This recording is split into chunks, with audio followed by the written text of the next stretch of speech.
How y'all doing? It's Reverend Gary Barheit here in his car. You know, I just want to talk to some of the Christians out there. I've been seeing a lot of comments on Facebook, people being critical of other pastors, other preachers, other Christians. Hey, listen, we are not here to be fault finders. We're here to show the love and be salt and light.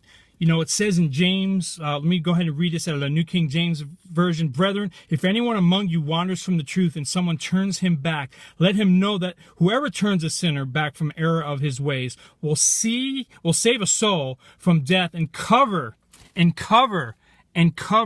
a multitude of sins. You know, I get so tired of Christians going out there and looking at other ministers who, by the way, are just sinners saved by grace, who answered the call of God on their life. If they sit there and they preach grace and they preach grace and they preach grace, they're too soft. They're preaching greasy grace. What is greasy grace? The grace of God will last forever. His mercy will endure forever. On the other hand, if a pastor goes up there or a preacher goes up there and starts preaching fire and brimstone, they're critical. They're critical. They don't have love. They don't have love. Hey, listen. We need to get our planks out of our eyes before we go looking at the speck in another's eye. There's so much to say about this in the Bible. I'm going to go ahead and read you guys another verse real quick. Matthew, these are the words of Jesus.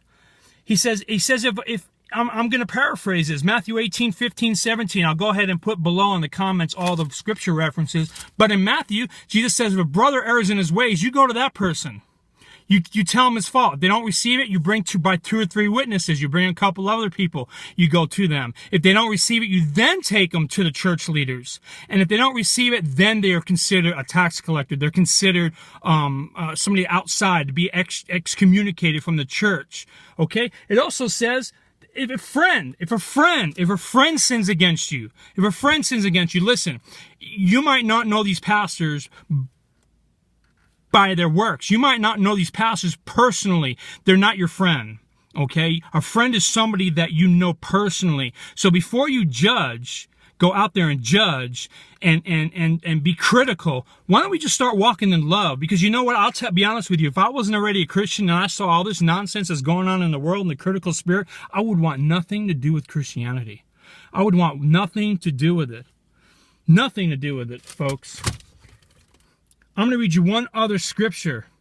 1 Corinthians 4:5, it says, judge nothing before its time. When the Lord comes, he will both bring the light in the hidden things of darkness and reveal the counsels of the hearts. Each one's praise will come before God. Judge nothing before its time. Listen, there's two judgments, and you can read them in the book of Revelation. There's a great white throne judgment.